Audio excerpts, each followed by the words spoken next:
بسم الله الرحمن الرحيم. السلام عليكم ورحمة الله وبركاته، طلاب الصف الأول الإعدادي. إن شاء الله بدايتنا النهاردة مع منهج الرياضيات والدرس الأول اللي هو التناسب. إن شاء الله تكون البداية خير ليا وليك، بس أنت حاول على قد ما تقدر ما تراكمش الدروس، وإن شاء الله ربنا يقدرنا ونحاول بعد كل شرح درس ننزل حل التمرينات من كتاب المعاصر. إن شاء الله حاول معايا، وإن شاء الله كل الأمور ممكنة طول ما أنت بتحاول. خلينا نبدأ إن شاء الله أول درس مع بعض كده ونشوف الأفكار هتمشي إزاي. أول درس بالنسبة لي اسمه التناسب، بس إحنا هنعمل تمهيد كده للدرس عن طريق إن إحنا هنفكرك بحاجه اسمها النسبه، كنت خدتها قبل كده في المناهج القديمه. النسبه كانت عباره عن ايه؟ النسبه دي كانت عباره عن احدى الطرق المقارنه بين كميتين، بس اهم حاجه بالنسبه لي يكونوا من نفس النوع. طب يعني ايه من نفس النوع؟ يعني ان انا مثلا اقسم سنتيمتر على سنتيمتر، تمام؟ او مثلا كيلو جرام على كيلو جرام، او ان انا اقسم مثلا مثلا لو هتكلم في مثلا لتر على لتر مثلا. خلاص. ففكره ان انت تقسم اي وحدتين من نفس النوع على بعض، فدي اسمها النسبه.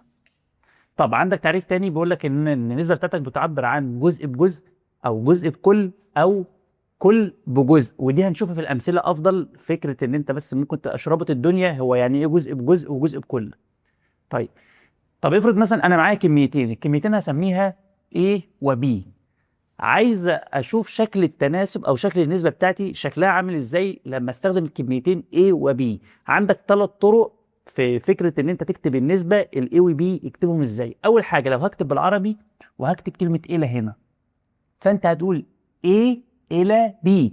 فكره ان انت هتدخل كلمه عربي، طبعا الحته دي دايما ثابته طول ما انت شغال. هتحط جمله عربي في الارقام بتاعتك او الرموز بتاعتك، فانت شغال من اليمين للشمال.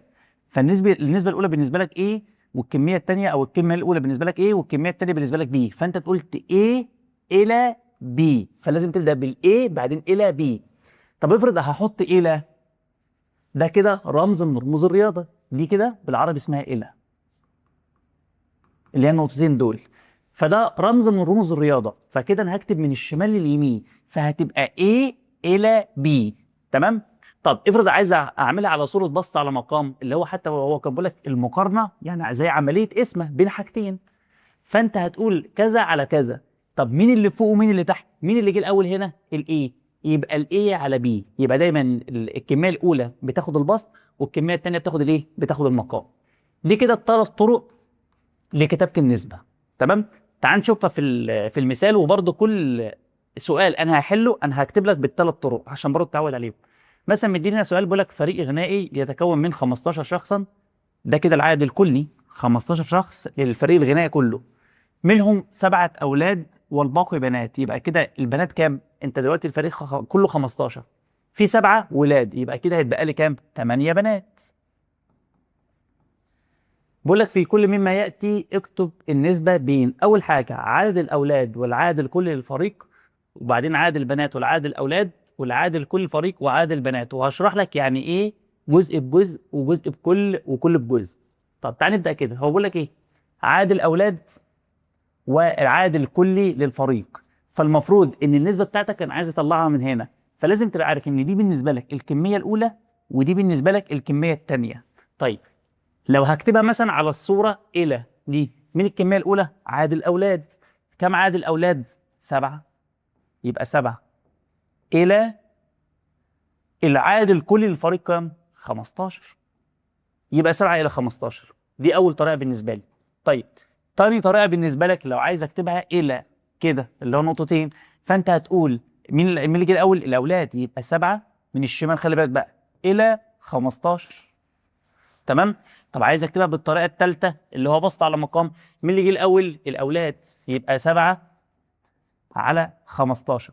طب النسبه اللي قدامي دي، الشكل اللي قدامي ده، يعتبر بالنسبه لي جزء بجزء ولا جزء بكل ولا كل بجزء؟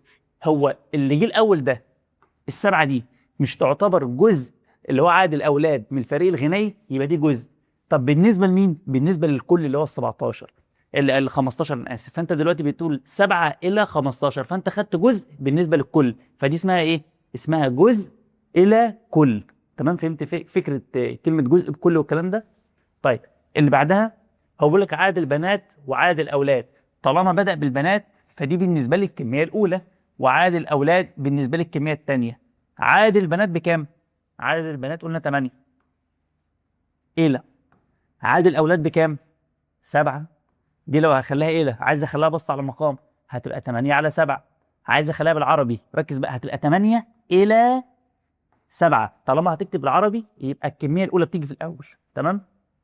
طيب عايز احل الاخيره، انا عايز العدد الكلي للفريق وعدد البنات، يبقى دي الكميه الاولى ودي الكميه الثانيه. طب الكميه الاولى العدد الكلي بكام؟ ب 15 الى عدد البنات بكام؟ ب 8. طب لو عايز اكتبها الصوره الثانيه بسط على مقام مثلا هيبقى 15 على 8. لا انا عايز اكتبها بالعربي هتبقى 15 الى 8 بالعربي، يبقى لازم الكميه الاولى على اليمين بعدين الكميه الثانيه ايه؟ على الشمال. فهمت فكره النسبه وبتتكتب ازاي؟ يجي بعد كده يقول لك مثلا ايه؟ لو عايز اجيب النسب المتكافئه. فاكر النسب المتكافئه دي كنت خدتها في ابتدائي قبل كده، ان انا اجيب لك مثلا بسط على مقام واقول لك انا عايز كسر مكافئ. احنا بقى غيرناها بس هنقول ايه؟ النسب المكافئه. ما هي البسط والمقام الكسر هو النسبه هي.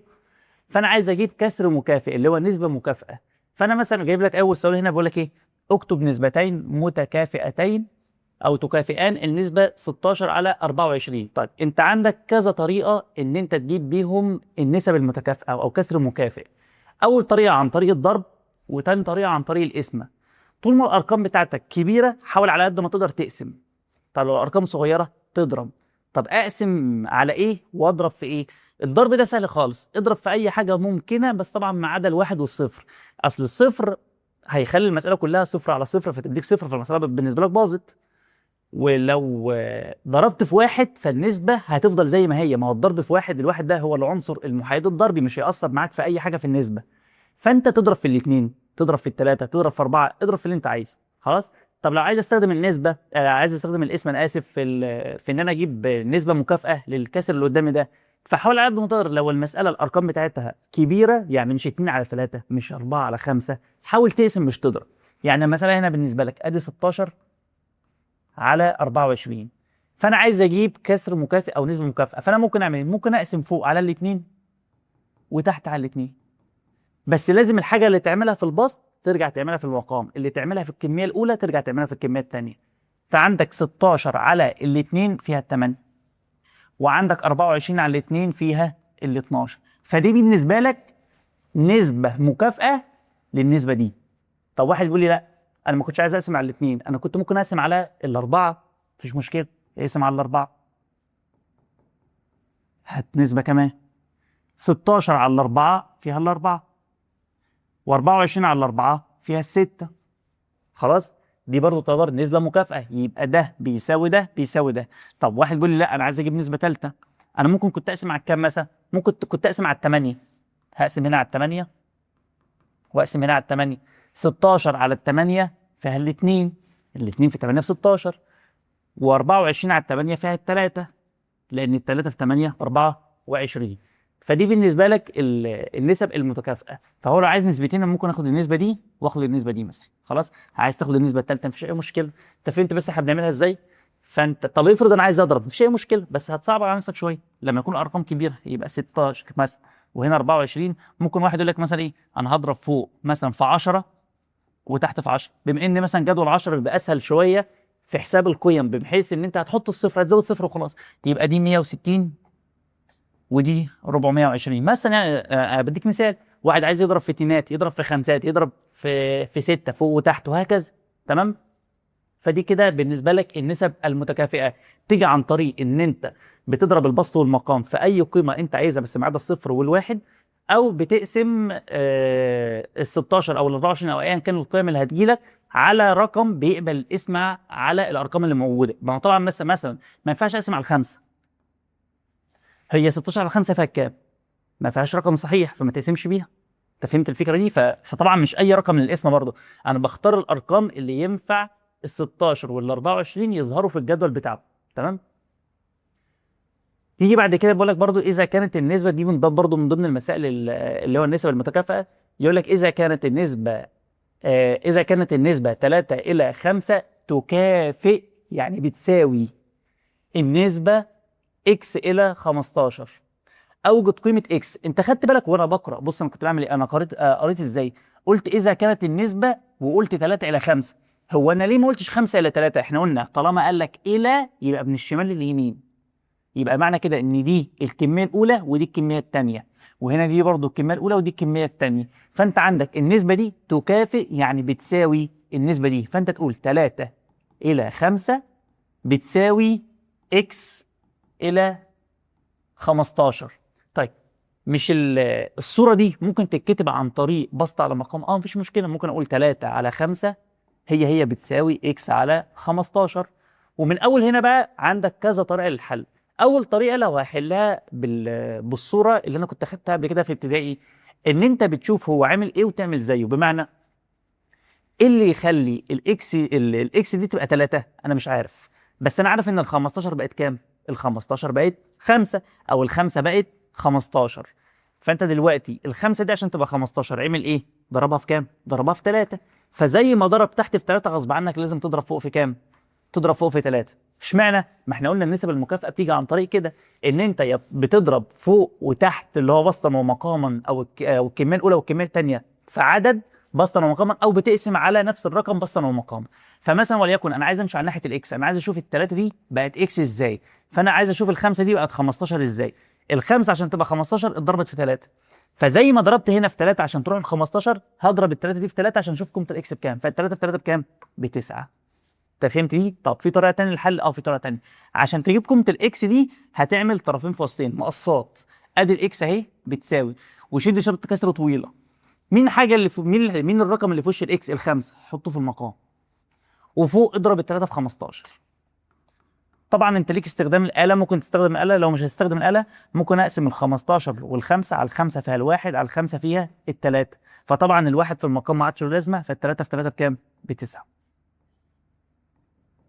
هو نفس القيمه برضه. تمام؟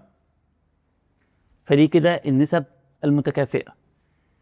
نيجي بعد كده لو انا مديك نسبه وبقول لك اكتبها لي في ابسط صوره، هي غالبا نفس فكره اللي فاتت شويه بس عن طريق الاسم فقط. يعني انا همسك النسبه اللي قدامي دي واحاول اختصرها، فكلمه التبسيط او الاختصار دايما مرتبطه بالاسم وانت مغمض. فانا هعمل عمليه اسم. فانت عندك ال 30 الى 20. بص ادي ال 30 الى 20. اول حاجه انت ممكن تحلها بالقلم في خطوه واحده. ازاي؟ اكتب على الحاسبه كده. الصوره دي مش على الحاسبه، لو عايز اكتبها هتكتب 30 على 20. اكتب كده 30 على 20 وانت مغمض كده واضغط يساوي، هتديك 3 على 2. و3 على 2 دي اللي هي ممكن اكتبها بصوره 3 الى 2. هو كده اختصرها خلاص، الاله عملتها.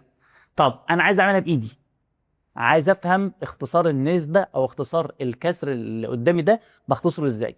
فانت بتعمل ايه؟ بتدور على القيم او الاعداد اللي انا ممكن اقسم ال 30 وال 20 عليها وتقبل القسمه. فانت عندك ارقام كتير قوي. طبعا هختار مثلا العامل المشترك الاكبر. لو هنرجع بقى نتكلم صح من ابتدائي، ايه الرقم المناسب او الاكثر تناسبا ان انا ممكن اقسم عليه؟ لان انت عندك ارقام كتير قوي ممكن تقسم ال 30 وال 20 عليهم، بس انا عايز اختار افضل رقم اقسم عليه. طيب ده بقى هتروح تعمل بقى العين م الف تحل ال 30 وال 20 وممكن تاخد وقت. طب انا لو مش عارف، لازم تبقى اهم فكره بالنسبه لك عشان تحل سؤال زي ده حافظ الجدول. لو حافظ الجدول هتبقى كل الامور سهله بالنسبه لك. فانت لو جيت لاحظت هتلاقي ال 30 وال 20 موجودين في جدول 10، فانا هقسم على 10 وهنا على 10، فانت بتقسم على 10 للطرفين، ف30 على 10 صفر يتم مع الصفر فيها الثلاثه، لان الثلاثه في 10 30، و20 على 10 فيها الاثنين، ادي 3 الى 2 اهي. انت فهمتها؟ طب ما جاتش معايا من اول مره، لا ادي ال 30 وادي ال 20، انا حاسس ان هي مش ظابطه معايا ان انا اقسم على ال10، مش جاي معايا. ممكن اقول لك مثلا اقسم على الخمسه. مش انت عارف ان ال 30 وال 20 بيقبلوا اسم على الخمسه؟ 30 على الخمسه فيها السته، 20 على الخمسه فيها الاربعه. هتلاقي السته والاربعه اعداد زوجيه فممكن يقبلوا اسمها على الاثنين. اقسم كده على الاثنين، 6 على الاثنين فيها الثلاثه، 4 على الاثنين فيها الاثنين، هتبقى 3 الى 2 اللي هي 3 على 2 اللي هي 3 الى 2. كل الصور دي ممكن تلاقيها في اختر. تمام؟ فهمت فكره ان انا ببسط ازاي؟ طيب من ضمن برضو النسبه اشتقنا حاجه اسمها المعدل. يعني ايه المعدل؟ انا كنت لسه قايل من شويه ان النسبه عباره عن مقارنه بين كميتين من نفس النوع. هي دي برضو المعدل برضو عباره عن كميتين بس مش نفس النوع، يعني مقارنه وسطا ومقاما او ايه زي ما بنكتب، بس مش من نفس النوع. يعني هي نسبه تقارن بين كميتين مختلفتين في وحدات القياس. يعني مثلا زي ايه؟ مثلا زي اكنك مثلا بتقسم كيلو جرام على مثلا على كام جنيه، كام كيلو جرام بكام جنيه مثلا، او ايا كان كام جنيها مثلا. هي مش فكره ان انا مش انت بتحاول تقسم كميتين مختلفتين عموما. يعني مثلا كام كيلو متر للتر الواحد او للتر، انا مشيت كام كيلو متر واستهلكت كام لتر. انت فهمت فكره؟ بس القسمه انا بربط حاجتين هما لهم علاقه ببعض بحيث ان انا ابقى فاهم المساله، بس هتلاقي الكميتين مختلفتين مش نفس النوع. طيب نفهمها اكتر مثلا بالمثال ده. انا مديك هنا مثلا بقول لك ايه، انا ماشي بعربيه فانا مشيت 180 كيلو متر في 3 ساعات. خلاص؟ طب دي بالنسبه لك مقارنه، تبقى نسبه، صح؟ طيب النسبه بالنسبه لك دي الكميتين دول زي بعض؟ لا، تبقى 100، تبقى معدل. فانت عندك هو بيقول لك ايه، ان انت مشيت 180 كيلو متر في 3 ساعات، فبالنسبه لك دي كده اسمها معدل. خلاص؟ طيب لو جيت عملت ال 180 على 3 اختصار، مش احنا لسه قايلين من شويه النسب المتكافئه؟ او ان انا ابسط النسبه اللي قدامي اعمل تبسيط. لو جيت ال 180 والثلاثه، لو جيت قسمت تحت على الثلاثه وقسمت فوق على الثلاثه، 3 على الثلاثه فيها الواحد، و180 على الثلاثه فيها 60، الصفر بينزل، و18 على الثلاثه فيها السته. فانت عملت ايه؟ انت بسطت الايه؟ المعدل بتاعك، خليته 60 كيلو متر بس في الساعه الواحده. يعني هو بيمشي 180 كيلو متر لكل 3 ساعات، فانا عايز اعرف الساعه الواحده بيمشي قد ايه. فانت خليت النسبه اللي في المقام بواحد، النسبه اللي في المقام هي اللي ركزت عليها خليتها بواحد، فظهر معاك ان انت دلوقتي بتمشي 60 كيلو متر في الساعه الواحده. فكره ان انت خليت المقام وحده يعني حاجه واحده، فده بقى اسمه معدل. بس اسمه معدل ايه؟ معدل الوحده. طب اديها لي بمثال ابسط شويه عشان افهمها. مثلا لو مثلا بتعمل فطيره، مثلا بتعمل بيتزا مثلا، فانت بتعمل مثلا 9 بيتزات مثلا على 3 اكواب من الدقيق مثلا. خلاص؟ طب افرض انا عايز اعرف هو لو كوب واحد من الدقيق يعمل لي كام بيتزايه، فانت مثلا هتعمل ايه؟ عايز تخلي الاكواب دي بتساوي واحد، فانت هتقسم على الثلاثه هنا وتقسم على الثلاثه. ما من خواص التناسب ان انا ممكن اقسم بسطا ومقاما على نفس العدد. ف3 على 3 فيها الواحد، و9 على 3 فيها الثلاثه. شفت الثلاثه على الواحد دي؟ فانت بتعمل 3 فطاير لكل كوب، يعني كل كوب بيعمل لك 3 فطاير. فدي كده بالنسبه لك دي كده هي معدل، بس معدل ايه؟ معدل الوحده. انت فهمت فكره المعدل ومعدل الوحده؟ خلاص؟ الفرق بينهم بس ان انت لازم تخلي المقام بواحد عشان تقول لي ده معدل وحده. نيجي بعد كده بقول لك اكتب كل من النسب الاتيه في ابسط صوره. اختصارات. تعال نشتغل المسائل دي كده. عندك مثلا 48 الى 16، احنا اتفقنا لو عملت بالاله يساوي المساله خلصت بالنسبه لك. بس طبعا حطها على صوره بسط على المقام، حطها على صوره 48 على 16 واضغط يساوي، مالكش دعوه، المساله بالنسبه لك خلصت. تمام؟ طيب انا دلوقتي لا، انا عايز احلها انا بايدي. انت عندك ال 48 وال 16 ممكن يقبلوا اسم عليه. انا حاسس ان انا متلخبط، انا بحل معاك كطالب، انا حاسس ان انا مش عارف اربط الارقام الكبيره مثلا زي ما انت بتقول، مثلا انا هقسم على كذا واقسم على كذا. انا حاسس ان انا عايز اخدها واحده واحده كده والارقام تبقى بسيطه بالنسبه لي. اسمع الاثنين. طب انا اقسم على الاثنين، هي 48 تقسم على الاثنين ازاي؟ اي رقم زوجي، ما هو ال 48 زوجي طالما الاحاد اللي هو ال8 زوجي يبقى الرقم كله زوجي. عشان تقسم على الاثنين امسك اي رقم زوجي اقسمه نصين ومالكش دعوه. فانت عندك مثلا ممكن تقول له كده هقسم على الاثنين للطرفين، فايه اللي هينتج معاك؟ 48 على الاثنين، اقسم ال 48 نصين، ال 40 نصها 20 وال 8 نصها 4 فيديك 24. 16 على الاثنين فيها كام؟ فيها 8. مش كده ابسط شويه؟ 28 24 على 8 ابسط سن. ممكن اقسم عليه، ممكن تقسم على 8، ممكن تقسم على الاثنين وترجع تقسم على الاربعه، فبراحتك بقى. فممكن اقسم على 8 على طول بما انها بقت سهله شويه. 24 على 8 فيها 3، و8 على 8 فيها الواحد. فدي بالنسبه لك الناتج بتاعك. خلاص، يبقى 3 إلى 1 ده اختصار النسبة أو الكسر المكافئ النسبة 48 إلى 16. طيب نيجي بعدها 14 إلى 35. عشان ما تتلخبطش اكتب ده على صورة بسط على مقام أو النسبة إلى زي دي كده، بس ركز. هو قال لك 14 إلى أدام بالعربي، يبقى دي الكمية الأولى، يبقى ال 14 هي اللي هنا وال 35 هي اللي هنا. خلاص، تعالى نختصر بقى. ال 14 وال 35 ممكن يقبلوا اسم على ايه؟ واحد يقول لي على الاثنين، هقول لك ال 14 بتقبل بس ال 35 ما بتقبلش، لان ال 35 مش رقم زوجي، الارقام اللي بتقبل اسم على الاثنين ارقام زوجيه. طيب ال 14 بتقبل اسم على السبعه، صح؟ ما هي الارقام بتاعت ال 14 ارقام محدوده، يا الاثنين يا السبعه يا ال 14 نفسها. خلاص، فانا دلوقتي لو جيت قسمت ال 14 على السبعه فيها الاثنين. طب هل ال 35 بتقبل اسم على السبعه؟ فيها الخمسه، فانا ممكن اقسم على الكام؟ هقسم على السبعه للطرفين. تمام؟ فايه اللي هينتج معاك؟ عندك 14 على السبعه فيها الاثنين، لان الاثنين في 7 ب 14، و35 على السبعه قلنا فيها كام؟ فيها الخمس. واتفقنا برضه لو عملتها بالاله هتخلص معاك في اول خطوه، هتقول له 14 على 35 واضغط يساوي، هتطلع لك على اله 2 على 5.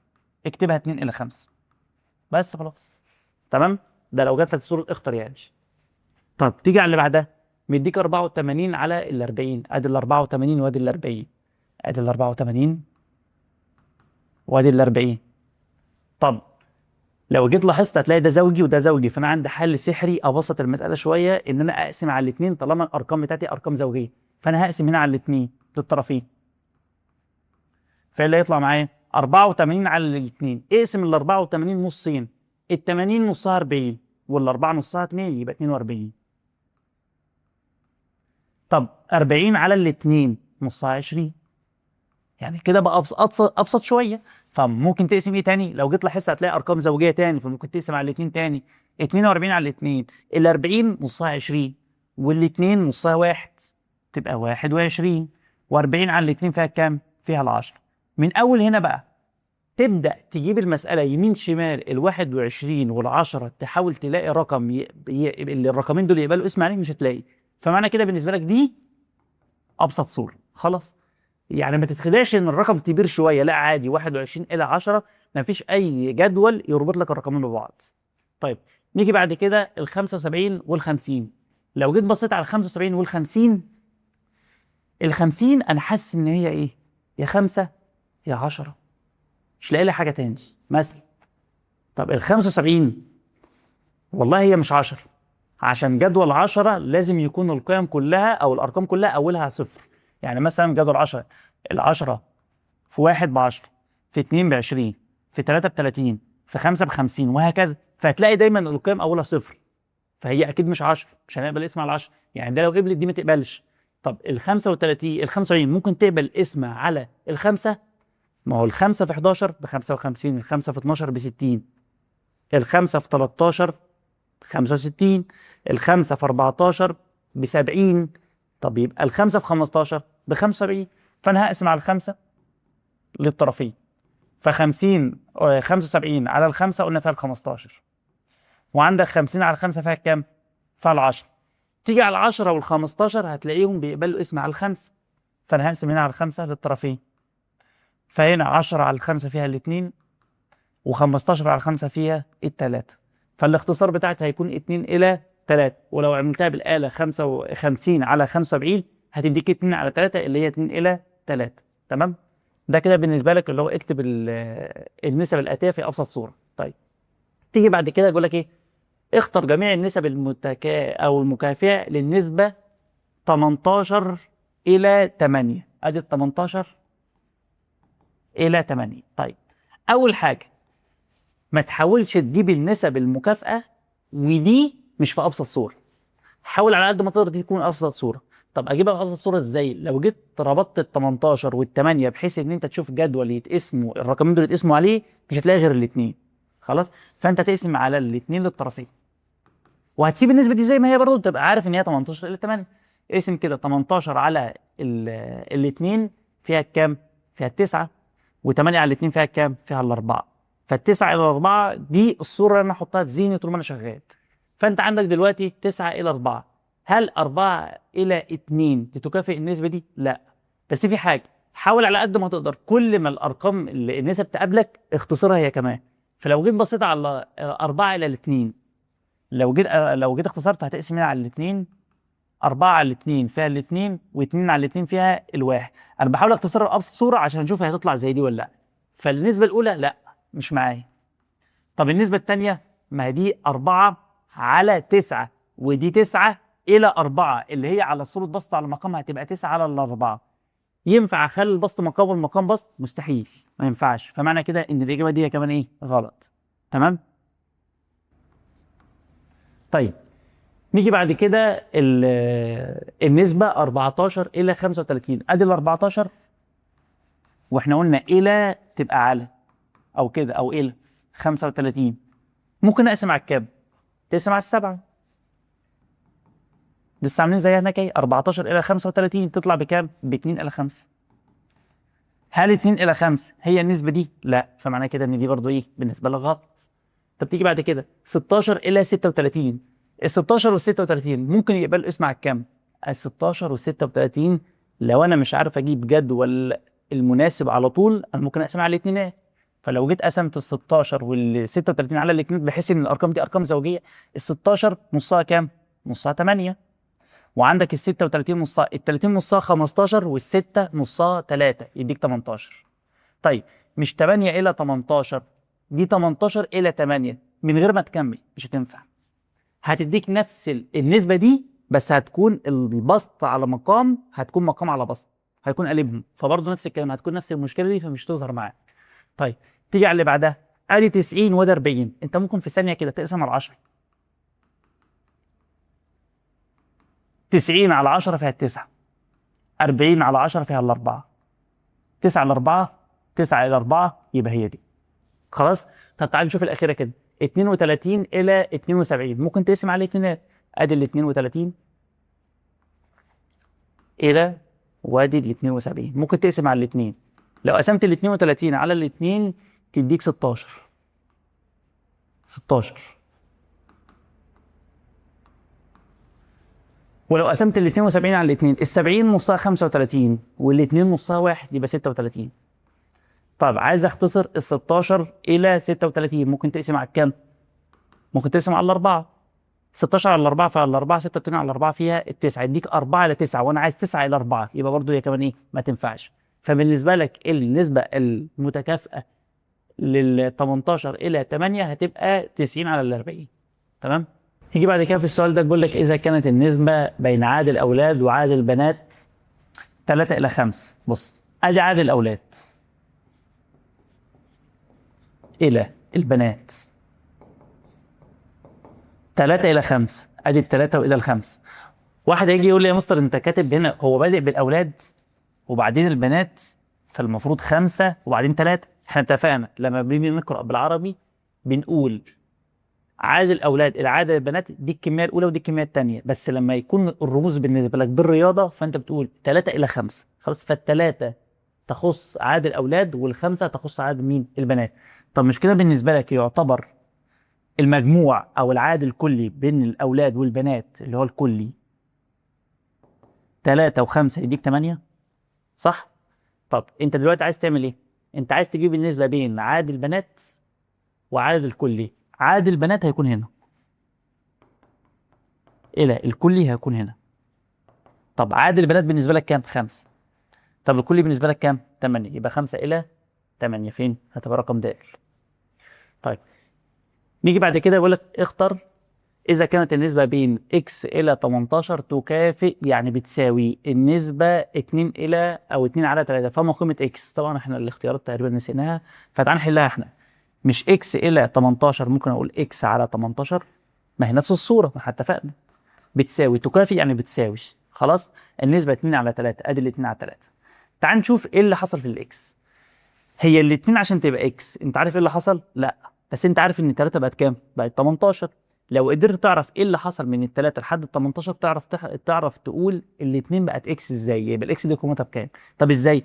هي الثلاثه عشان تبقى 18 الرقم كبر ولا صغر؟ كبر، يبقى اكيد ضرب. ما احنا قلنا يا بنضرب يا بنقسم، فطالما الرقم زاد معاك يبقى اكيد عمليه ضرب، لان القسمه بتبسط الرقم فبتطلعه اقل. فطبعا مش انا، ما الثلاثه مش اقل من مين؟ مش ازيد من مين؟ من 18. فالرقم ادام بيزيد معاك يبقى بيضرب. الثلاثه في كام؟ تديك 18، فانت عندك الثلاثه في 6. يبقى وانت مغمض كده طالما ضرب تحت في 6 يبقى هيضرب فوق برضه في كام؟ في 6. فالاثنين في 6 بكام؟ ب 12.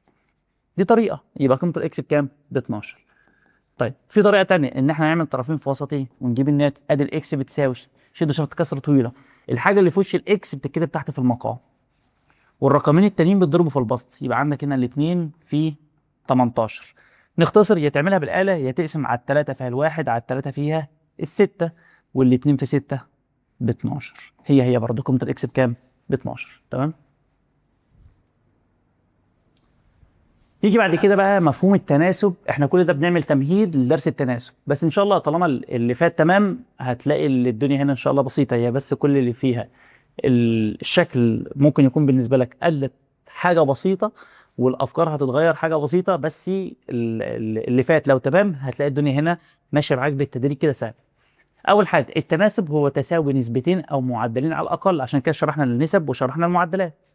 فانت بتعمل تساوي بس بين نسبتين. انا كنت واخد النسبه لوحدها عمال ابسطها، عمال اجيب نسب متكافئه. لا، انا هديك نسبتين اقول لك النسبتين دول مالهم بيكافئوا بعض، يعني بيساووا بعض.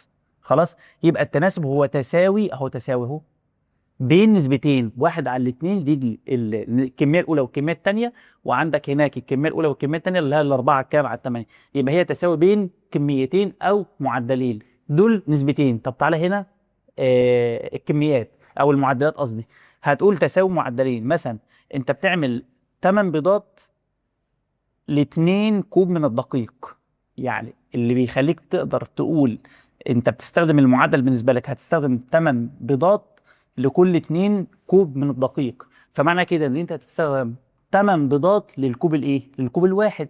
ده بيساوي ده، ما هو تساوي معدلين. ده طبعا اسمه معدل، وطالما المقام هنا بقى واحد ده اسمه معدل الوحده، بس طبعا في تكافؤ بينهم في علامه يساوي. فانت كده بالنسبه لك ده اسمه تناسب، تناسب بين معدلين. خلاص. يبقى السؤال ده بالنسبه لك او الطريقه اللي احنا هنستخدمها او الصيغه اللي احنا هنشتغل بيها ان احنا نكتب التناسب ده ازاي. التناسب موجود قدامي. خلاص. طيب ممكن يغير لك صورته. طب انا عايز اعرف الصور اللي هتجيلي بيها التناسب. فانا دلوقتي بالنسبه لك لو هو قال لك اذا كانت الكميات، بص بقى ركز معايا، بص انا قرات ازاي. اذا كانت الكميات وسكت، بعدين قلت لك A وB وC وD. انت خدت بالك انا قريت بالعربي، واول ما جيت على الرموز قريتها من الشمال لليمين. خلاص. فانا قلت اذا كانت الكميات A وB وC وD كميات متناسبه. اول ما تلمح كلمه كميات متناسبه يبقى انت هتمسك الاربع كميات تعمل لها تناسب. طب يعني ايه تناسب؟ هتقول الاول، ما هو ده الاول وده الثاني وده الثالث وده الرابع، زي ما قريت انا قريت من الشمال لليمين. فانت هتقول الاول على الثاني بيساوي، دي كده بالنسبه لك النسبه الاولى، بيساوي الثالث على الرابع. ده كده بالنسبه لك التناسب بتاعك، ده كده كتابه التناسب. خلاص. طيب لو جبناه بالارقام هيقول لك مثلا الثلاثه والاربعه والسته والثمانيه كميات متناسبه. اول ما تلمح كلمه كميات متناسبه يبقى الاول على الثاني بيساوي الثالث على الرابع. يبقى الثلاثه على الاربعه هتساوي السته على الثمانيه، الثلاثه على الاربعه بتساوي السته على الثمانيه. لحد هنا في مشكله؟ فدي كده كتابه التناسب. طب ممكن يعكسها؟ ممكن اجيب لك انا الصوره دي واقول لك اكتب لي الصيغه دي. فهو يقول لك ايه؟ اذا كان ال A على B بتساوي ال C على D، لما يكون الاول على الثاني بيساوي الثالث على الرابع، نسبه بتساوي نسبه. معنى كده بص ركز معايا، لا طالما بدأ من الشمال يبقى تقول ال A وال B اهو، ال A وال B وال C وال D كميات متناسبه. طالما في بسط على مقام بيساوي بسط على مقام، نسبه بتساوي نسبه، يبقى الاول والثاني والثالث والرابع كميات ايه؟ كميات متناسبه. لحد هنا في مشكله؟ طيب برضه نفس الكلام، 3 على 4 بتساوي 6 على 8، يبقى الثلاثة والأربعة أو بالترتيب أهو، الثلاثة والأربعة والستة والثمانية كميات إيه؟ كميات متناسبة. لحد هنا في مشكلة؟ الدنيا سهلة لحد هنا صح؟ طبعا لازم تبقى عارف برضه لو أنا مديك النسبة دي انا عايز اعرف مين الطرفين ومين الوسطين. طيب مش ال A على B بتساوي ال C على D، انا ممكن اكتبها على الصورة دي صح؟ مش احنا نقول A الى B، احنا اتفقنا الصورة دي ممكن تتحول لإلى بتساوي ال C على D، مفيش اي مشكلة صح؟ انا عايز اعرف من هنا بقى مين الطرفين ومين الوسطين. الموضوع بسيط خالص. فين الطرف اللي هنا اللي بالنسبة للمسألة؟ طبعا المسألة كلها ايه؟ دي الجزء اللي في النص، ده الطرف بالنسبة لك. طب ما هو ده برضه ليه؟ الطرف بالنسبة لك في الحتة دي. فانت عندك ال A وال D طرفان. طب فين الجزئين اللي في النص؟ ال C وال B وسطين. خلاص عشان هحتاجها دلوقتي. فانت عندك بالنسبة لك دول كده الطرفين ال A وال D، وعندك ال B وال C الوسطين. خلاص. نيجي بعد كده خاصية الضرب التبادلي. طب يعني ايه ضرب تبادلي؟ بص كده معايا. هيقول لك في اي تساوي بين نسبتين نجد ان حاصل ضرب الطرفين بيساوي حاصل ضرب الوسطين. وانا دلوقتي شاورت لك على بين الطرفين وبين الوسطين. احنا قلنا ال A الى B بيساوي ال C الى D، دول كده طرفان ودول كده وسطين. خلاص، دول الطرفين ودول الوسطين. بيقول لك ان انت دلوقتي لو انا عملت تساوي بين اي نسبتين، لو جيت ضربت الطرفين في الوسطين، الطرفين في بعض والوسطين في بعض، لازم يطلعوا بيساوي بعض. طب ازاي؟ يعني انا دلوقتي انا بقول لك ال A على B بتساوي ال C على D، طبعا مش محتاج اقول لك ان نسب متساويه لان في علامه يساوي في النص. خلاص، فانا بقول لك ان ال A على B بتساوي ال C على D. فانت دلوقتي معاك خاصيه الضرب التبادلي ان انت تضرب الطرفين في الوسطين اللي هما الطرفين لو جبتهم من هنا او جبتهم من الشكل ده. طب هنا من الشكل ده بيبقى اسهل شويه. ازاي؟ اضرب مقصات. يعني بص، لو جينا اختصرنا كلمه اللي هو الضرب التبادلي، المقص، ضرب المقص وريح دماغك. اضرب مقصات. ال A في ال D بيساوي ال B في ال C، يبقى ال A في ال D بيساوي ال B في ال C، ولازم القيمه اللي تطلع هنا بتساوي القيمه اللي تطلع هنا. طب تعالى ناخدها بالارقام عشان نفهمها اكتر. انا بقول لك 3 على 4 بتساوي 6 على 8، نسبه بتساوي نسبه، دي نسب متكافئه. طب تعال نجرب كده نشوف الخاصيه الضرب التبادلي اللي هو المقص هتنفع معايا ولا لا. اضرب طرفين في وسطين، ال3 في 8 المفروض بتساوي ال4 في 6. طب تعال نتاكد كده، مش ال3 في 8 ب 24؟ اه. طب ما هي ال4 في 6 ب 24، فمعنى كده ان انا شغلي صح ولا لا؟ تمام. هو هنا مش بيختبرك، يعني اصل في سؤال لسه هيجي لك يقول لك ايه، اثبت لي ان دول كده النسبتين دول متكافئين. فانت هتعمل طرفين فوق او اثبت ان في تناسب. اثبت ان في تناسب، يعني هيعمل لك ايه؟ هيعمل لك زي فاصله كده، فاصله، ويقول لك 3 على 4 و6 على 8 في بينهم تناسب ولا لا. التناسب عشان يحصل بين اي نسبتين اضرب طرفين في وسطين. لو الطرفين الوسطين طلعوا الكلمتين بيساووا بعض او الناحيتين بيساووا بعض، فمعنى كده ان القيم دي في بينهم تناسب. خلاص. فهو السؤال ده لسه هنشتغل عليه دلوقتي. طيب انا دلوقتي بقى افرض انا جبت لك بقى الطرفين، يعني ال A في ال D بيساوي ال B في ال C. فانا دلوقتي جبت لك حاصل ضرب الطرفين بيساوي حاصل ضرب الوسطين. بقول لك فإن بقى مين كميات متناسبه، اكتبها ازاي؟ لو جيت لاحظت خلي بالك، ادي الطرفين وادي الوسطين. مش احنا اتفقنا الحته دي ان ال A في ال D بتساوي ال B في ال C؟ دول كده الطرفين ودول كده الوسطين. فانت عندك بتتكتب ازاي؟ هتكتب لو انت متلخبط، لو انت عايز تاخدها بالشبه كده هتقول ال A الاولاني صح اهو، وبعدين ال B، يبقى ال A و B و D و C و D. بص هتقول ال A وال B، ركز كده، وال C وال D كميات متناسبه. فهمتها ولا رخمه شويه؟ بص تاني، ادي ال A ودي في دي بتساوي B في C. احنا اتفقنا ان دول كده بالنسبه لك طرفين ودول كده بالنسبه لك الوسطين. انت عايز تكتب ان في كميات متناسبه هنا، اكتبها ازاي؟ بص ادي الاولاني وادي الاولاني، فانت تقول ال A وال B خلاص، وال C وال D كميات متناسبه. وصلت؟ تمام. ده كده. نيجي بقى حل التناسب.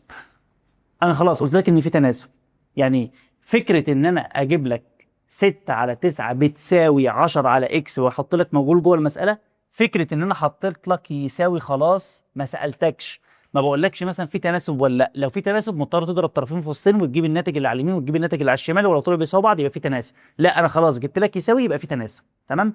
انا بقى هقول لك ايه، حل التناسب.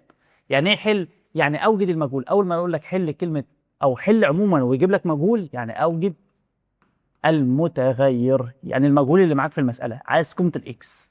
فطيب مش لسه جايبين من شويه قيمه الاكس دي بتتجاب ازاي؟ احنا قلنا لو عايزين نحل بشغل ابتدائي شويه هنعمل ايه؟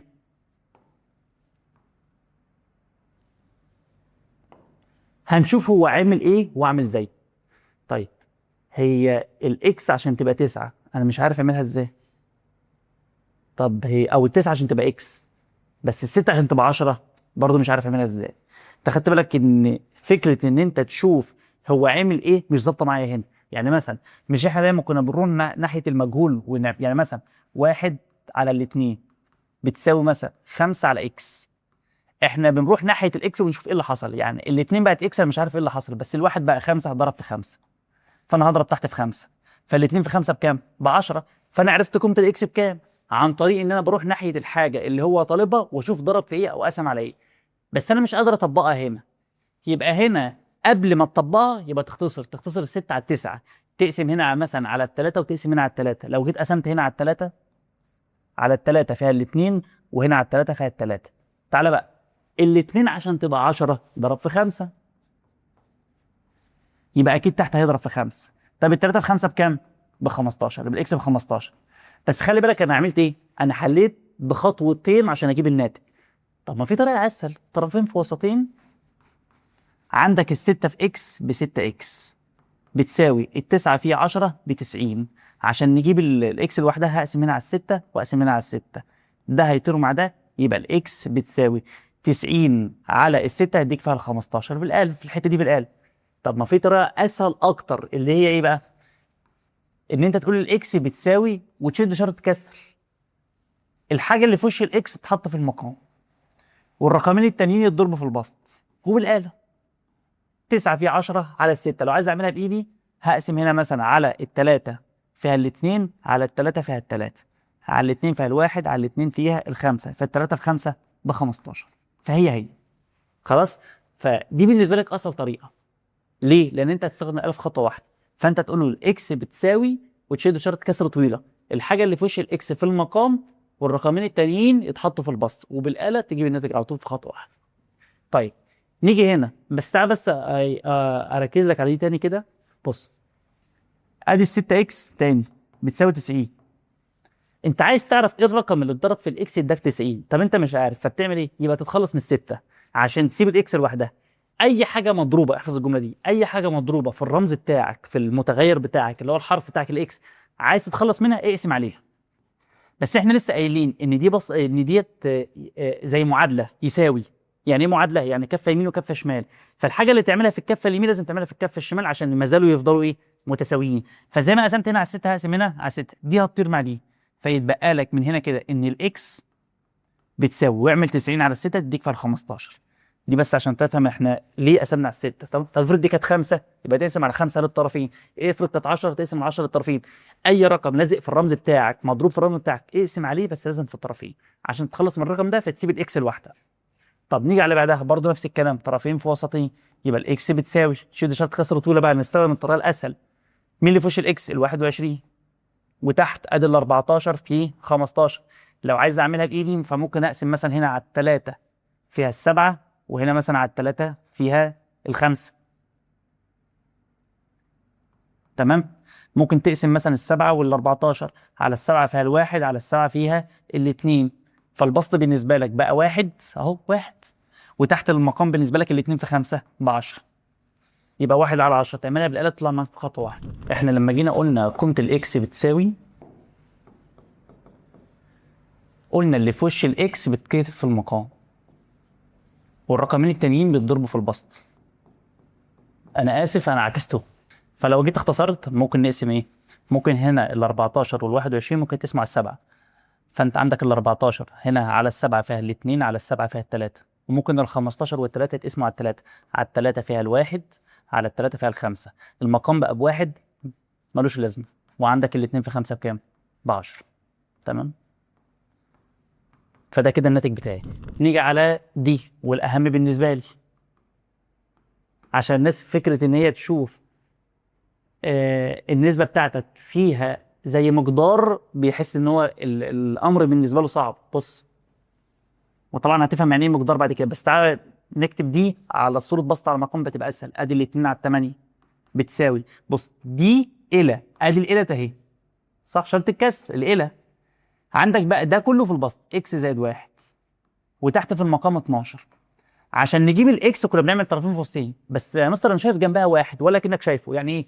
اعمل برضه طرفين فاصلين، بس دي كلها اكتبها اهي، الزق الواحد فيها زي ما هي كده، وادي شرط الكسر، اضرب الاثنين في 12. احنا اتفقنا والحاجه اللي في وش الاكس تبقى تحت. طب تعالى نختصر دي، الاثنين في 12 ب 24، 24 على 8 فيها 3، فالاكس زائد واحد كل ده بيساوي 3. انت عايز تجيب قيمه الاكس ممكن تجيبها بدماغك، اللي هو ايه؟ ايه الرقم اللي اجمع عليه واحد يديك 3؟ الاثنين. طب في طريقه تانية، احنا اتفقنا اي حاجه مضروبه في الرمز بتاعك عايز تتخلص منها بنقسم عليها. طب افرض اي حاجه جنب الرمز بتاعي موجب او سالب، يعني جمع او طرح، واديها الناحيه التانية بس باشاره مخالفه، يبقى ادي الاكس بتساوي، ما خلاص دي هتتشال من هنا، مين اللي بعد اللي يساوي؟ 3. الحاجه اللي لازقه في اللي يساوي بتفضل زي ما هي، دي بدل ما هي زائد واحد تروح الناحيه التانية بناقص واحد، بموجب واحد تبقى بسالب واحد، ف 3 ناقص 2 يديك 3 ناقص 1 يديك كام؟ يديك 2، فقيمه الاكس بكام؟ ب 2 اللي احنا حليناها بدماغنا من شويه. تمام. نيجي بعد كده تطبيقات حياتيه على التناسب. انا عايز استخدم التناسب عن طريق تطبيقات في الحياه عموما، فاقدر استخدم فيها فكره التناسب بتاعتي. اعملها ازاي؟ يديك مثال زي ده كده، مثلا يقول لك ايه؟ تستهلك سياره 3 لترات من البنزين لقطع مسافه 13 كيلو متر. لو جيت لاحظت هتلاقي ان ده كده بالنسبه لك نسبه صح، بس معدل. يعني ايه؟ يعني عايز بقول لك العربيه بتاعتك بتمشي 3 لترات، يعني بتستهلك 3 لترات عشان تمشي مسافه 33 كيلو متر. ل 3 لترات دول، يعني انا دلوقتي كل 33 كيلو متر هتلاقي استخدمت قد ايه؟ 3 لترات من البنزين. خلاص. فطبعا كيلومتر على اللتر او اللتر على الكيلومتر هي نسبه بسط على مقام، بس طالما الوحدتين مختلفتين اسمها ايه؟ اسمها معدل. تمام. فانا دلوقتي لو جيت كتبت المعدل الاولاني ادي الثلاث لترات،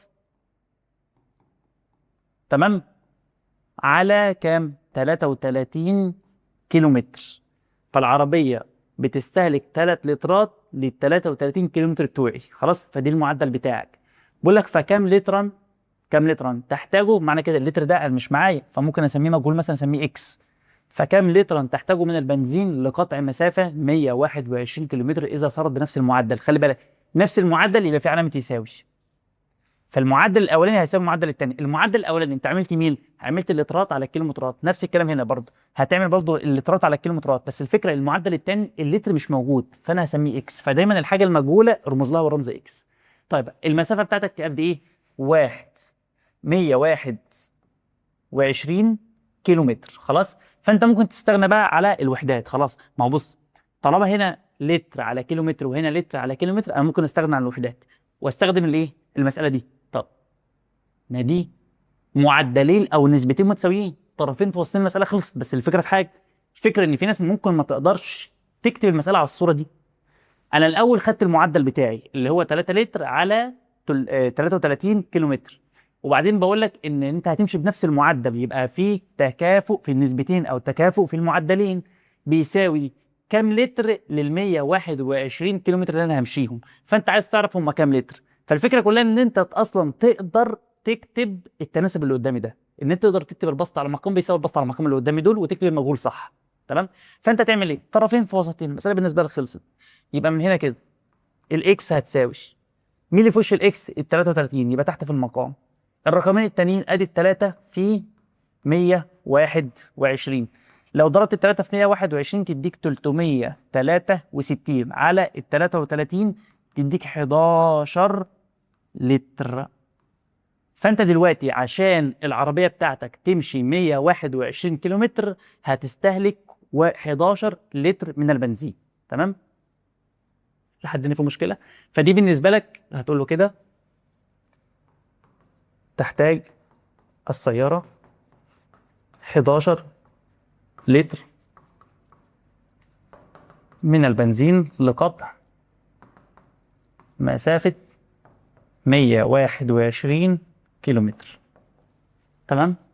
دي كده من ضمن المسائل الايه؟ الحياتية على التناسب. طيب التمثيل البياني، لو عايز امثل التناسب بالنسبة لي بس كتمثيل بياني، طب اعملها ازاي؟ طبعا التمثيل البياني عندك محور اكس ومحور واي، بنكتب هنا الحاجة اللي انا بعمل بينها مقارنة هنا وهنا، ده كده محور اكس وده كده بالنسبة لك اسمه محور واي. تمام؟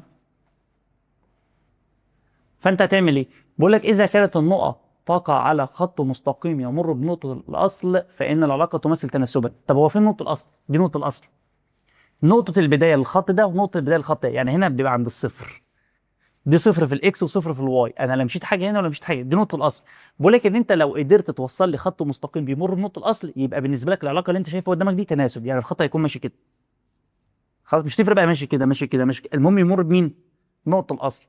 لو قدرت تمثل لي هتحط لك كام نقطة هنا كده وتوصلهم بالمسطرة.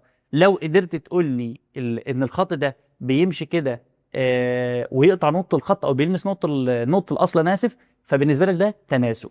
خلاص؟ فتعال نشوف كده مثال. أو طبعا إذا كانت النقطة لا تقع على خط مستقيم، يعني افرض النقطة ماشية كده. يعني مثلا النقطة ماشية كده، هتوصلها ازاي خط مستقيم؟ مستحيل. انت لو عايز تمشيها مش بتمشيها كده، وطبعا ده بالنسبه لك مش خط مستقيم، فمعنى كده ان ده لا يمثل ايه؟ لا يمثل تناسب. طب تعال نشوف المثال. بيقول لك الجدول التالي يوضح المسافه بالكيلومتر التي تخضعها سياره، مثل بيننا العلاقه بين المسافه والزمن. تمام؟ ثم حدد اذا كانت المسافه بالكيلومتر متناسبه مع الزمن. بص، انت عندك دلوقتي عايز تعمل علاقه بين المسافه والزمن. ادي الزمن اهو بالايه؟ بالساعه. وعندك هنا الكيلومتر او المسافه، وهنا الكيلومتر بتاعتك. خلاص؟ دي وحده القياس. الزمن بتقيسه بالساعات، والمسافه بتقيسه بالكيلومتر. طيب انا عايز اكتب الارقام بتاعتي صح. طب نعمل ايه؟ بص كده على الزمن، هتلاقيه ماشي ازاي؟ واحد اتنين تلاته اربعه، فانا ممكن امشي بالترتيب. هتقول له كده واحد، طبعا ده الصفر، هنا واحد، هنا اتنين، هنا تلاته، هنا اربعه. حاول على قد ما تقدر تخلي المسافات قد بعض. فاحنا ممكن بس ايه، نبعد المسافه بتاعت واحد دي شويه. احنا قلنا ده الصفر، نوصل لنفسنا احسن. واحد اتنين تلاته اربعه. بتحاول طبعا تخلي المسافات كلها قد بعض. طبعا لو في رسم بياني بيكون ابسط من ده بكتير، يعني بيكون الرسم ادق. طيب المسافه بالكيلومترات انت عندك ايه؟ 70 140 210 280. فانت ممكن تمشيها ازاي؟ انت ممكن لو جيت لاحظت هتلاقي ال 70 لو حطيت عليها كمان 70 تبقى 180 100 و 140. لو حطيت كمان 70 تبقى 210. انت فهمت؟ لو حطيت كمان 70 تبقى 280. طب ما ممكن امشي سبعينات عادي، مفيش اي مشكله، عادي مفيش اي مشكله خالص. فانت ممكن تمشي ازاي؟ هتقول له كده 70، وبعدين حاول تخلي النسب قد بعض او المسافات قد بعض. عندك هنا 140، وبعدين عندك هنا 210، وعندك اخر حاجه ال 280. خلاص؟ فانت عايز توصل بقى، انا اسف كتبت الارقام دي، كتبناها بالعربي. واحد اتنين تلاتة أربعة. تيجي بقى نبدأ نشتغل. أول حاجة، الواحد لو مشيت مسافة ساعة هقطع كام كيلو؟ هقطع 70. يبقى عند الواحد وعند 70 بنحط نقطة. خلاص؟ أدي الواحد وال70.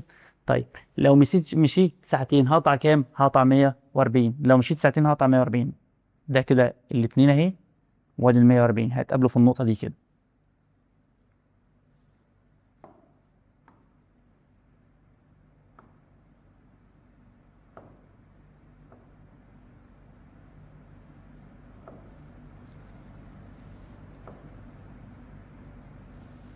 خلاص؟ طب اللي بعدها، لو مشيت 3 ساعات هقطع 210 كيلومتر. ادي 3 ساعات وادي ال 210 تبقى هنا كده.